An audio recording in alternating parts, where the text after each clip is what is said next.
네, 교회는 하나님의 백성들의 모임이죠. 하나님의 백성은 하나님께로부터 부르심을 받은 자들을 의미합니다. 우리 하나님께서 창조하신 모든 피조물 중에서도 하나님의 형상을 따라 지음받은 존재는 유일합니다. 그들은 인간뿐이죠. 따라서 사람은 다른 어떤 피조물들과도 구별이 됩니다. 구분이 됩니다. 사람이 존귀한 이유는 바로 하나님의 형상을 지니고 있기 때문입니다.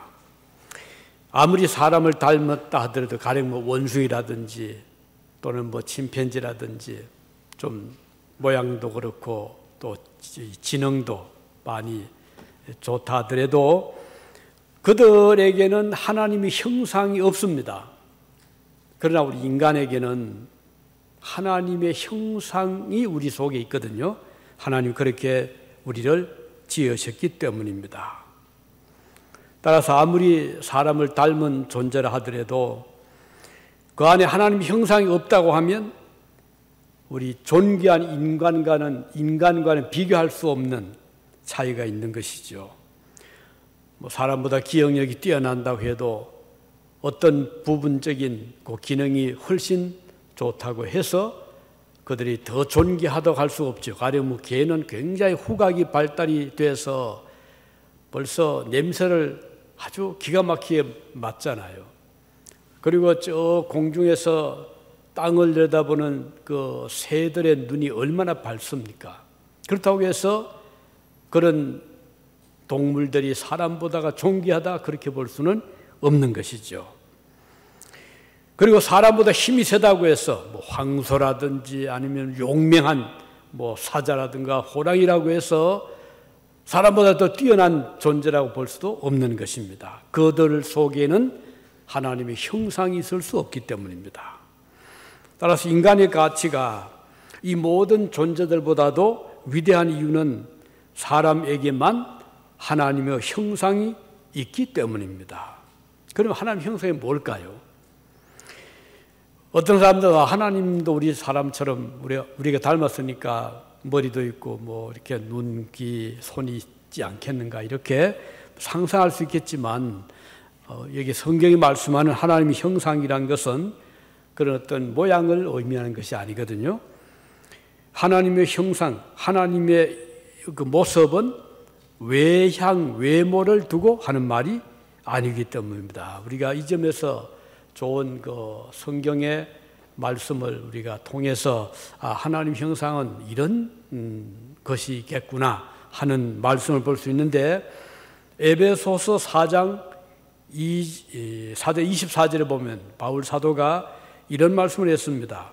하나님을 따라 하나님의 그 모습을 따라 하나님을 따라서 의와 그랬어요. 의, righteousness, 의로움, 의와 그다음 진리의, 진리, truth, 진리의 그다음 거룩함, holiness.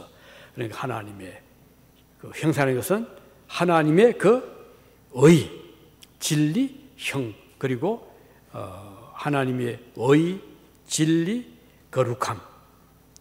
그리고 결국은 외적인 그 외향이 아니고 내면적인 우리 영혼의 문제, 우리의 내적인 인품을 의미한다 이렇게 볼 수가 있겠습니다. 우리 그리스도인들은 하나님의 형상을 닮은 존재로 태어났기 때문에 우리 속에는 하나님의 그 의로움이 거룩함이 그리고 하나님의 그 아름다운 내적인 모습을 가지고 있는 것입니다. 진리, 하나님의 형상이죠.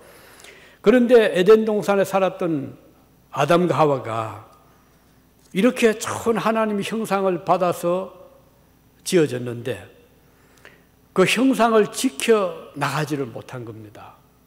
하나님의 계명을 어김으로, 하나님을 대적함으로, 교만해짐으로 하나님께 받은 그 고귀한 형상을 그만 다 상실하고 말았습니다.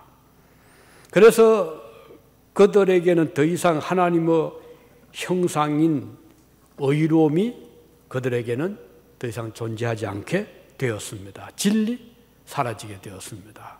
거룩함 사라지게 되었습니다. 그들은 이렇게 하나님의 뜻을 거스리고 하나님의 계명을 어김으로 이제 더 이상 이 하나님 모습을 간직할 수 없는 존재가 되고 말하죠. 이것이 바로 인간의 타락이라 이렇게 말씀하는 것입니다. 그래서 이 타락한 사람에게는 의로움 대신에 불의함이 주관하게 되고 또 진리의 거룩함 대신에 불경함이 인간을 지배하게 되었습니다. 그래서 사람들의 속에 있어야 될 하나님의 형상의 그 자리에 온갖 사탄적인 또 하나님이 형상하는 아주 동떨어진 동물적인 그런 존재로 인간이 그만 자리를 잃어버리고 만 것이죠. 우리 사도 바울의 예를 들어보면 그가 태어날 때 바리새인 집에서 좋은 지파에서 태어났잖아요. 그리고 열심히 공부해서 학자가 되었어요. 율법 학자가 되었습니다. 그래서 그는 자타가 공인하는 율법의 스승이 되었습니다. 그는 열심히 하나님을 위해서 일한다고 생각을 했습니다. 그런데 그가 행한 일이 무엇이었죠? 하나님을 위한 것이 아니고 하나님을 대적한 그리스도인들을 잡아서 옥에 가두고 목숨을 빼앗는 것이 하나님의 뜻이라고 착각을 하고 살았습니다. 그러나 하나님께서 위에서 보실 때는 아니잖아요. 사도 바울의 그 행동은, 그 처신은, 그 태도는 하나님의 형상과는 정반대되는 그런 삶을 살았습니다. 그 후에 그가 하나님의 부르심을 받고 났을 때, 하나님을 만나게 되었을 때 그는 자신이 얼마나 하나님의 그 형상이 아닌 하나님의 뜻을 이루는 것이 아닌 오히려 하나님을 대적하고 하나님의 원수가 되어서 교만하고 마치 만삭되지 못해서 태어난 자 같은 죄인 중에서도 괴수와 같은 본인 자신임을 알게 된 것입니다. 그는 너무 부끄러웠죠. 그래서 아라비아 광야로 도망가듯이 가서 3년 동안을 그곳에서 회개하며 철저하게 자기 자신을 이제 비우게 된 것이죠. 그가 새로운 사람이 되어서 예루살렘에 돌아오게 되었습니다. 이제는 회개한 사람이 되고 중생받은 사람이 되었습니다. 그동안 그가 행했던 일들은 어느 한 가지도 하나님께서 인정하시는 그런 일들이 되지를 못했었죠. 오히려 하나님을 대적하고 하나님이 기뻐하지 않는 그런 일을 하면서 살아왔습니다. 이제는 달라졌죠. 그는 변화를 받게 된 것입니다. 바로 이렇게 한 사람의 바울이라는 그 사람의 그 삶을 통해서 어디 바울뿐이겠습니까? 많은 사람들이 그와 같이 하나님의 형상으로 지음을 받은 존재가 아니라 형상을 다 잃어버리고 아주 하나님이 없는 또 마치 동물적인 그런 삶을 살아가면서도 본인은 착각하죠. 나는 거룩한, 나는 착한, 나는 선한 사람이다 이렇게 생각을 하면서 살아가는 자들 수없이 많습니다. 그런데 오늘 이 말씀을 통해서 그것이 아니구나. 우리가 하나님의 형상을 받은 존재로 이 땅에 태어나지를 못했구나. 우리 속에는 하나님의 형상이 아닌 전혀 다른 그런 모습의 내 자신임을 보게 되는 것이죠. 자, 그런데 하나님께서 이제 그 중에 일부러 불러주셨잖아요. 모든 사람을 다 불러주신 것이 아니고 하나님의 부름을 받은 사람들, 그들이 바로 그리스도의 일꾼들이 된 것입니다. 그리스도의 일꾼, 하나님의 부름을 받은 자들이죠. 이들은 그리스도에게 하이어된 사람, 즉 고용이 된 사람, 이렇게 볼 수가 있는 것입니다. 이런 사람은 이제부터는 하나님의 종, 그리스도 종이 된 것이죠. 그래서 부름을 받은 사람들은 그리스도 일을 하는 자들이 되었습니다. 이제 변화를 받게 된 것이죠. 그런데 그리스도 일꾼으로 부름을 받은 사람은 억지로 등 떠밀려 가지고 싫은데 노예처럼 일하도록 부름을 받은 자들은 아닙니다. 여기 그리스도 일꾼이라 이 단어, 이 말은 그 의미가요, 로마 시대 때 슬레이브처럼, 종들처럼 억지로 등에 채찍을 맞아가면서 일을 하는 노예와는 다른 것입니다.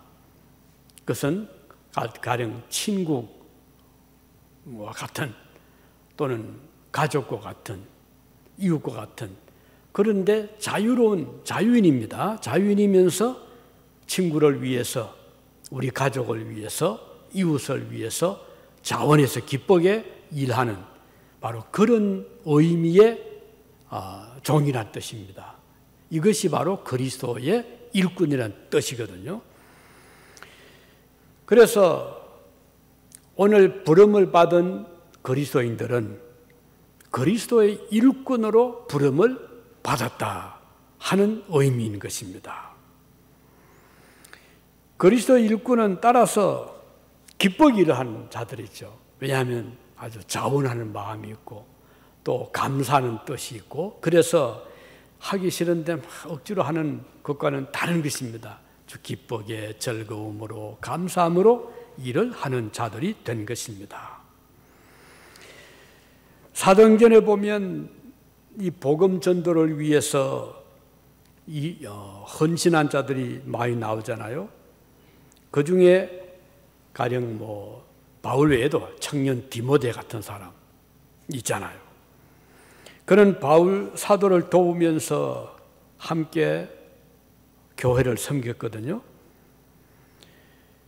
또 그뿐 아니라 아볼로 사람 있죠. 아볼로. 이 사람은 알렉산드리아 출신이죠. 알렉산드리아를 그 지도를 보면 저 오늘의 에집트의 그 북쪽에 있는 지중해 해변의 해안 도시입니다. 알렉산드리아라는 큰 도시인데 카이로 다음으로 두 번째 큰 도시잖아요. 에집트에서. 그런데 역사가 깊은 아주 오래된 고도입니다. 이 알렉산드리아 도시는 BC 한 300년경에 도시가 세워졌는데 알렉산드리아 대제가 자기 이름을 따서 세운 도시였습니다. 그런데 이 도시는 문화적으로 굉장히 의미가 큰 도시가 되었죠. 당시 세계에서 제일 큰 도서관이 세워진 곳이 알렉산드리아입니다. 그래서 문화적인 교류가 아주 활발했고요. 그리고 유대인들이 많이 살았어요. 유대인들이 많이 살다 보니까 그 유대의 그 문화, 유대의 그 역사 또는 종교, 이런 아주 사상이 그 도시에 아주 많이 확장이 되어 있었고, 그리고 또 복음을 받아들인 그 훌륭한 신학자들이 여기서 나왔어요. 유명한 아다나시우스, 굉장히 그 신학을 집대성한 그런 학자였잖아요. 아리우스라고 하는 이단도 여기서 나왔어요. 그래서 아리우스와 아다나시우스 이 두 사람이 굉장히 논쟁을 벌인 그런 역사도 알렉산드리아에서 일어난 것이고, 그리고 이제 이 알렉산드리아에서 중요한 것은 구약의 히브리어 성경을 뒤에 훗날 이제 그 헬라가 세계를 지배할 때 헬라인들이 읽을 수 있고 또 의미를 알 수 있도록 헬라어로 번역을 한 도시가 이 알렉산드리아 도시입니다. 이것을 70인적이라고 하죠. 셉트아진트라고 하는데 구약의 창세기부터 말라기까지 66권을 다 히브리어잖아요. 일부 아람어. 그런데 이것을 이제 신약 헬라어로 다 번역을 했습니다. 지금까지 이 셉트아진트는 아주 많은 그 신학자들에 의해서 읽혀지고 있고 연구가 되어지고 있고 그래서 성경 구약 이해에 많은 도움이 되고 있는 그 작업을 바로 알렉산드리아라는 도시에서 하게 된 것입니다. 자, 그런데 이제 이 알렉산드리아 출신이 아볼로라는 사람이 있었어요. 이 사람이 훗날 에베소라는 곳으로 건너왔거든요. 에베소에서 만난 사람이 브리스길라와 아굴라라는 부부였어요. 이 아볼로는 알렉산드리아에서 어릴 때부터 이제 성경을 공부하고 유대인이었거든요. 그래서 이제 성경 선생이 되었어요. 그래서 에베소에 와서 안식일 날 회당, 시나고그에서 성경을 막 가르쳤어요. 그리고 예수님에 대해서도 또 이야기를 했어요. 그때 그 청중 중에 브리스길라 아굴라가 있었거든요. 이 브리스길라 아굴라는 바울 사도를 통해서 복음을 받아들인 사람이었잖아요. 그러니까 예수님이 누구신가, 그가 어떤 일을 했는가를 이 부부는 잘 알고 있었고 믿고 있었고 복음으로 변화된 사람이었어요. 가만히 들어보니까 저 위대한 그 아볼로 선생님이 열심히 가르치긴 하는데 요한의 세례까지만 알고 있었단 말이에요. 성령 세례도 몰랐고 복음으로 거듭나는 데 대해서는 무지해서 그래서 이제 공부가 끝난 다음 이 브리스길라 아굴라 부부가 아볼로를 정중히 초청을 해서 아볼로에게 복음을 전해 주었습니다. 그래서 아볼로가 그동안 자기가 듣지 못한 복음을 듣고 엄청난 충격을 받고 그래서 아볼로는 그때부터 복음을 가르치는 자가 되었어요. 이런 역사가 사도행전에 쭉 기록이 되어 있거든요. 자, 여기서 중요한 것은 우리는 하나님으로부터 부름을 받은 아볼로처럼 브리스길라 아굴라처럼 사도 바울처럼 디모데처럼 오늘 여러분과 저는 우리 하나님의 부르심을 받고 여기 뭐 알렉산드리아에서든 에베소에서든 고린도에서든 예루살렘에서든 여러 지역에 살고 있었던 당시 사람들이 복음을 통해서 부름을 받았던 것처럼 오늘 저와 여러분들도 뭐 미국에서 또는 한국에서 또는 여러 지역에서 복음을 받아들이고 부름을 받은 자들이 된 것입니다. 그래서 오늘 우리는 그리스도의 부름을 받았는데 왜 불러주셨죠? 그의 일꾼이 되게 하기 위해서 우리 하나님께서 여러분과 저를 불러내실 때는 이런 복음 사역을 위하여 주님을 섬기도록 교회를 섬기도록 불러주셨다는 것입니다. 그래서 우리에게는 중요한 사명이 있어요. 지난주에 말씀드렸죠. 사람의 본분, 듀리, 의무가 있는 거예요. 특별히 부름을 받은 여러분과 저는 하나님께서 맡겨주신 중차대한 아주 중요한 사명을 가지고 살아가는 자들입니다. 여기는 뭐 남녀노소 구별이 되지 않습니다. 나는 뭐 아직 어리니까 어리면 어린 대로 하나님께서 일을 맡기십니다. 우리 성경도 보면 조금 어린 아이가 예수님의 그 가르침을 받기 위해서 베세다를 찾아왔었잖아요. 그리고 아마 아이가 감동을 받았던지 예수님께 그 보리떡 5개, 물고기 2마리를 드린 일이 있었어요. 그 어린아이의 봉사를 통해서 예수님께서 5천여 명의 군중들에게 배부르게 먹게 해주셨잖아요. 그 동기를 보면 어린아이의 섬김이 있었던 것입니다. 오늘 여러분과 제가 주님을 섬기는 그 섬김을 통해서 우리 하나님은 큰 역사를 이루어 나가신다는 것을 알 수가 있습니다. 그래서 우리가 어리든 또는 청년이든 장년이든 노년이든 하나님께서 각 사람에게 사명을 맡겨주셨다는 것입니다. 그래서 우리 그리스도인들은 은퇴가 없습니다. 우리는 생명을 하나님께서 불러가시는 그때까지 우리에게 주신 각자의 사명이 있기 때문에 우리는 한가할 수가 없고 할 일이 없어서 놀 수가 없는 자들입니다. 어떻든 우리는 열심히 일을 하는 자들이거든요. 미국에도 교회마다 연령층들이 많잖아요. 그런데 은퇴하신 분들이 일을 참 많이 합니다. 바자하면 그 할머니들이 뜨개질을 많이 해가지고 그걸 이제 기부를 하죠. 또는 재능 살고 자기의 그 어떤 손 재주를 이용해서 물건들 만들어서 또 기부를 하고, 또 그 남자 또 할아버지들은 다 은퇴한 분들이에요. 70이 되고 80이 된 분들인데도 그들은 열심히 사역을 합니다. 그래서 주말이 되면 그 잔디를, 교회 그 대개 교회들마다 잔디가 있잖아요. 부지런히 보면 그 노인분들이 열심히 깎습니다. 저 여러 번 봤어요. 그 제일 퍼스트 배프티스트 처치 어쩌다가 토요일쯤 가보면 그 노인분들이 여러 사람 나와서 그 늘 잔디밭이 많잖아요. 열심히 깎는 것을 여러 번 보았습니다. 그러니까 우리 그리스도인들은 나이가 많은 대로 할 일이 있습니다. 한가할 수가 없어요. 어떻게 살까 걱정할 필요 없는 거예요. 우리는 하나님께 부름을 받았는데 왜? 주님의 일꾼으로 부름을 받았고, 그래서 일을 하도록 하나님이 불러주신 것입니다.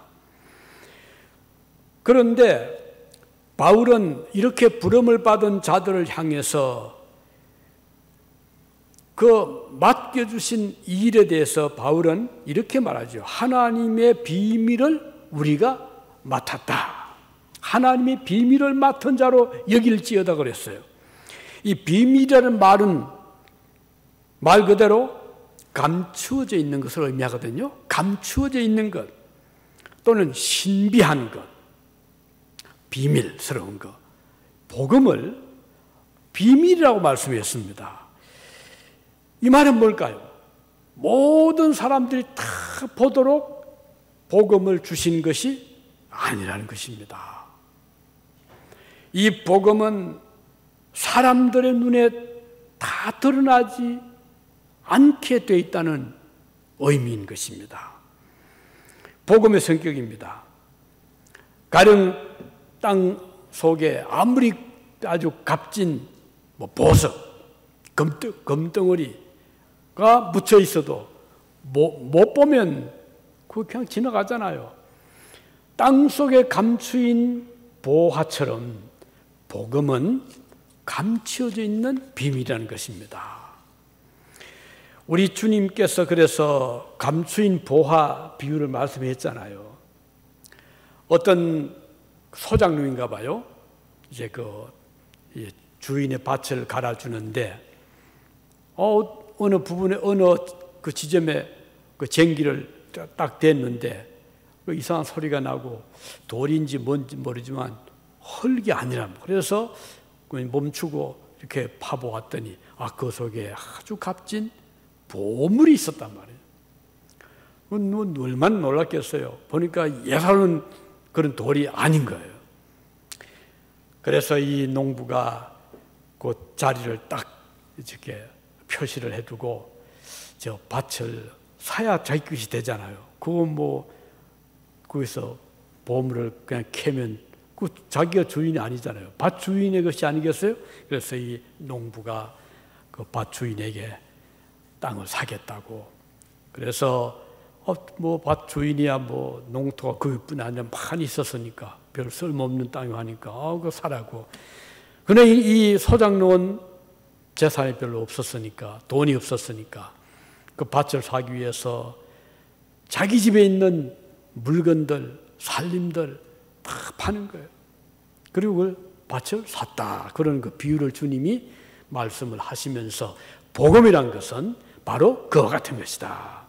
이 복음의 비밀을 발견하지 못했을 때는 그냥 우리가 지나쳐 가버리지만 이것이 얼마나 귀한 것인가를 알게 되었을 때, 우리의 눈이 밝아졌을 때, 그 복음의 보화를 보게 되었을 때 이것을 자기 것으로, 우리 것으로 만들기 위해서 모든 것을 다 내어놓고 팔아서라도 내 것으로 만드는 것처럼 이 복음이란 것이 그런 것입니다. 예수 그리스도 하나님의 사랑, 우리의 구원을 위해서 목숨을 버려주신 이 복음을, 그 비밀을 우리가 알게 되면 예수님을 우리가 나의 주님으로 모시기 위해서 어떤 희생도 어떤 대가도 아낌없이 치르기를 기뻐하게 되는 거예요. 그래서 핍박을 받으면서도, 감옥에 갇히면서도, 목숨을 잃어가면서도 이 복음을 지키는 자들이 역사를 보면 수없이 많았던 것입니다. 그래서 중세 또는 저 서양 그 역사는 사실 순교, 기독교의 박해사라고 할 수 있잖아요. 엄청난 박해들이 각 지역마다 있었던 것입니다. 초대교도 그랬잖아요. 우리 한국도 복음이 들어왔을 때 얼마나 많은 사람들이 이 복음을 지키기 위해서, 왜냐하면 부딪히잖아요. 이 기존 그 문화, 그 한국의 기존 그런 그 종교. 그러니까 박해를 받을 수밖에 없었죠. 그래서 우리 그리스도의 사역자들은, 이 복음을 받은 자들은 이것을 지키기 위해서 마치 감추인 보화를 발견한 농부처럼 모든 것을 다 이제 희생하면서 이 복음을 받아들이게 된 것이고, 그리고 이 받은 이 비밀을, 복음의 비밀을 우리는 이제 전하는 것이 우리의 사명인 것입니다. 이 복음은 생명을 살리는 위대함이 있잖아요. 천하를 죽어도 바꿀 수 없는 새 생명이 복음 안에 있는 것입니다. 그러므로 하나님의 부르심을 받은 자녀들은 이 복음을 결코 놓칠 수가 없는 것이죠. 복음을 내 것으로 만들기 위하여 어떤 고생도 감수하게 되는 것입니다. 이 복음은 비밀입니다. 하나님의 비밀이기 때문에 하나님께서 보여주시는 자들에게만 그 밝은 눈을 뜨고 복음을 알게 되는 것입니다.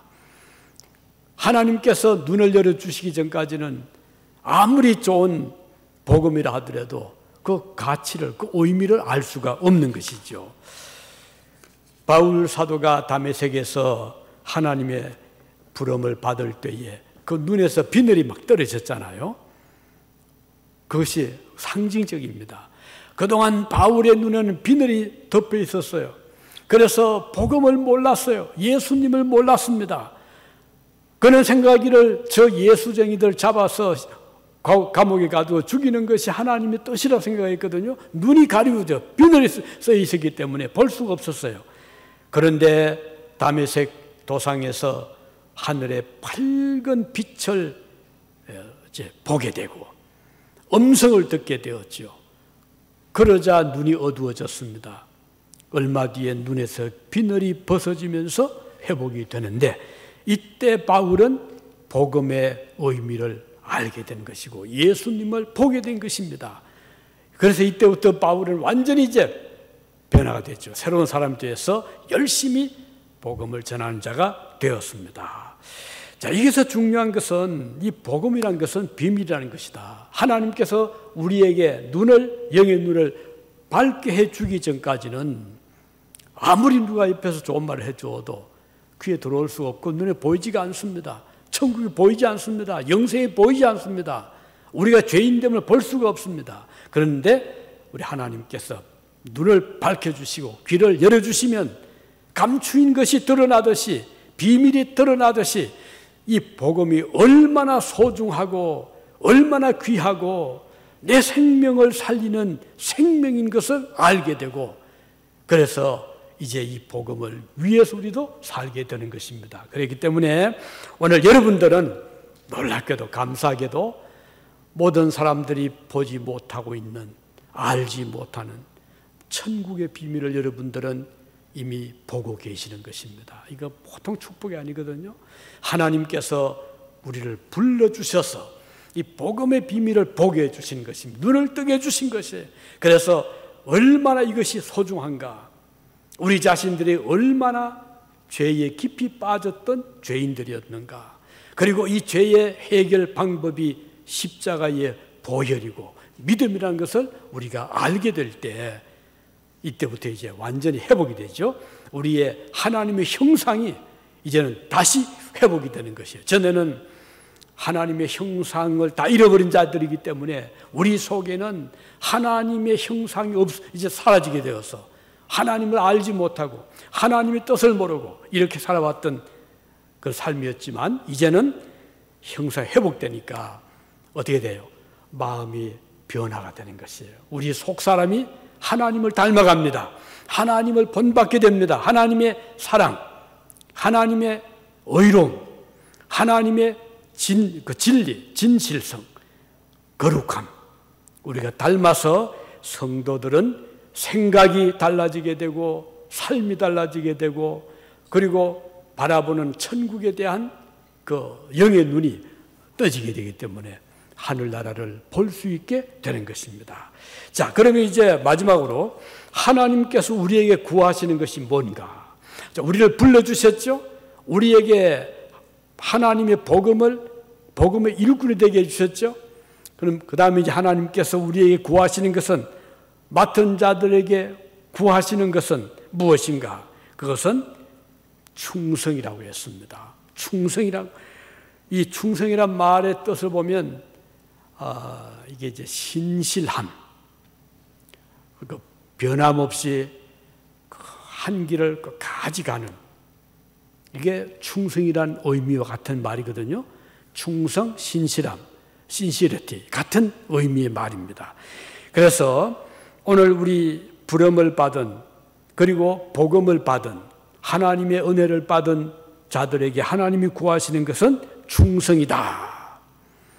충성이라는 것은 변함없이 주님을 사랑하는 마음, 주님을 신뢰하는 믿음, 주님의 그 약속을 기다리는 자세, 이것이 바로 충성된 자의 자세인 것입니다. 사실 복음을 우리가 받을 때 기쁘잖아요. 너무 기뻐서 하나님을 찬양하고 기뻐 뛰며 주님을 노래합니다. 그런데 이제 조금 지나게 되면 그 기쁨이 계속 유지되면 너무 좋은데 세상 살아가는 게 너무 힘들어요.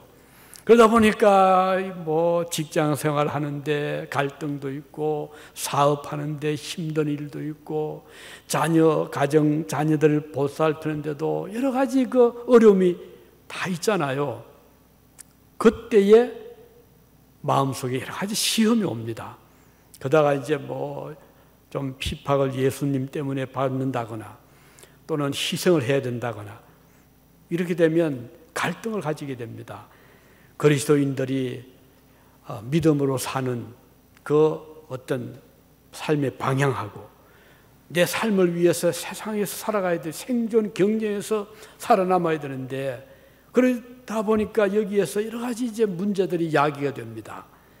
주일 성수 문제도 그렇잖아요. 줄 지키기 쉽지 않잖아요. 하나님께 뭔가 좀 나도 드리고 싶은데 그것도 쉬운 일이 아니잖아요. 나도 뭔가 좀 헌신하고 싶은데 그것도 쉬운 일이 아니에요. 그러다 보니까 갈등이 생기게 되고 시험을 받게 되고, 그러다 보니까 믿음이 좀 뒤로 퇴보하기도 하고, 심하면은 하나님과는 거리가 멀어질 수 있는 것입니다. 그러면 그 처음 받을 때 기쁨이 사라지게 되고 감사가 사라지게 되고 하나님에 대한 그 믿음이 약해지게 되는 것이죠. 이럴 때 중요한 것은 신실함, 충성입니다. 이래서 안 되지 해서 다시 한번 새로운 각오를, 결심을, 노력을 하면서 주님을 더 가까이 하고 그 주님과 함께하는, 언제까지? 우리가 천국에 들어갈 때까지, 우리의 생명 다할 때까지 믿음을 잘 지켜나가는. 그래서 이제 우리가 세월이 흘러가면 우리의 믿음은 성장해야 되거든요. 성숙해야 되거든요. 어른스러워져야 되거든요. 어린아이처럼 항상 믿음이 약하고 어리고 이렇게 되면, 누가 옆에서 보살피지 않으면, 스스로 서질 못하면 이거 참 문제잖아요. 이제 우리가 몇 년 이제 교회에서도 나오고 믿음생활 하면 이제 누가 옆에서 붙들어 주지 않아도 어른스럽게 내 발로 서기도 하고 내 힘으로 걸어가기도 하고 이렇게 되면 참 좋잖아요. 그렇게 되지 못하면은 언제 누가 할지 항상 물가에 세워도 어린아이 같은 그런 모습이 되면 안 되잖아요. 우리가 하나님께서 보실 때에 너는 든든하다, 너는 나의 종이다 라고 인정받을 수 있는 이런 자가 된다면 그건 충성된 자라고 할 수가 있는 것입니다. 그렇게 해서 이 충성됨은 변함없이 믿음을 지키는 것을 의미하는 것입니다. 한결같은 믿음을 가지는 것을 말합니다. 하나님께 대한 신뢰를 저버리지 않는 것을 말합니다. 하나님의 약속을 바라고 기다리는 믿음을 가지는 것을 의미합니다. 하나님께서 부르심을 받은 백성에 구하시는 것이 바로 이 충성인 것입니다. 요셉이 그 긴 세월 동안 얼마나 힘들었잖아요. 형제들에게 미움을 받고 시기질투 당하고 애굽으로 팔려갔고, 그 팔려간 집에서 또 오해를 사고 모함을 받고 감옥에 갇히고 죽을 그 고비를 막 넘겼지만 요셉의 마음속에는 변함없는 하나님께 대한 믿음이 있었기 때문에 잘 견뎠어요. 나중에 형님들이 양식 구하러 왔을 때 이 요셉은 총리가 돼 있었잖아요. 이 복수할 기회가 온 거예요. 그런데 어떻게 했죠? 형들이 두려워 떨 때 요셉은 형제들을 안심시키고 위로하면서, 형님 아닙니다. 제가 이렇게 이곳에 온 것은 형님들이 저를 팔아서가 아니고 하나님께서 이 때를 위해서, 이 가뭄 때, 흉년 때 우리 아버지와 형님들을 살리시기 위해서 저를 먼저 보낸 것입니다. 저는 그걸 보면서요, 이 나이는 어렸지만 막내 동생이었지만 요셉의 그 생각이 얼마나 어른스럽고 얼마나 성장하고 있었던가를 전 거기서 보면서 참 훌륭하다. 형들은 나이는 많았지만 동생만큼도 성숙하지 못했구나 하는 것을 생각하게 되었어요. 그래서 오늘 저와 여러분들이 충성스러워, 하나님께서 요구하시는 것이 뭐라 그러죠? 충성이다. 그래서 충성스러운 일꾼, 이런 자가 되기를 바라고 하나님께서 인정하시는 이런 자가 되기를 바라는 것입니다. 이런 자들이 자리를 잘 지켜나가면, 자, 집에서 가장의 자리를, 어머니 자리를 또는 형제 자리를 잘 지키면 그 가정이 얼마나 복된 가정이 되잖아요. 자기 자리를 잘 지키는 것. 그렇기 때문에 부모님, 자녀 입장에서는 부모님이 참 든든하고, 또 부모 입장에서 자녀들이 참 그렇게 대견스럽고 이렇게 되잖아요. 또 사업을 할 때도 그 자리를 잘 지키는 그런 자들이 요소에 있으면 그 사업체는 반드시 든든하게 서게 되는 것이죠. 직장생활 마찬가지고 교회는 특별히 그렇습니다. 교회 안에 세워주신 하나님의 집사님의 직분, 권사님의 직분, 구역원의 직분, 각 그 자리가 있잖아요. 주일학교를 위해서, 청년대학부를 위해서 하나님께서 세워주신 각자의 그 자리에서 자기의 위치를 잘 지켜나가고 충성된 자가 된다면 그 교회는 참 복된 교회라고 볼 수가 있고, 또 하나님께서 반드시 축복해 주실 것을 믿는 것입니다. 오늘 이제 말씀을 이제 맺습니다. 우리 하나님께서 주신 말씀, 오늘 저와 여러분은 그리스도께서 불러주신 일꾼들이다. 한 사람도 아무 일 없이 불러준 자가 없다는 것입니다. 부름을 받은 자들에게 하나님이 맡기신 것은 복음의 비밀이다. 그래서 우리는 비밀을 가지고 있는 자들이에요. 많은 사람들이 살고 있지만 이 비밀을 모르고 살잖아요. 그런데 오늘 여러분과 저는 복음의 비밀을 알게 된 자들입니다. 그래서 예수님을 볼 수가 있게 되고 십자가를 의미를 알게 되고 우리가 죄인됨을 깨닫게 되고 용서의 그 길이 있음을 알게 되는 것이 바로 복음의 비밀을 우리가 알았기 때문입니다. 이제 이 비밀을 맡은 자들이 하나님이 구하시는 것은 충성이다.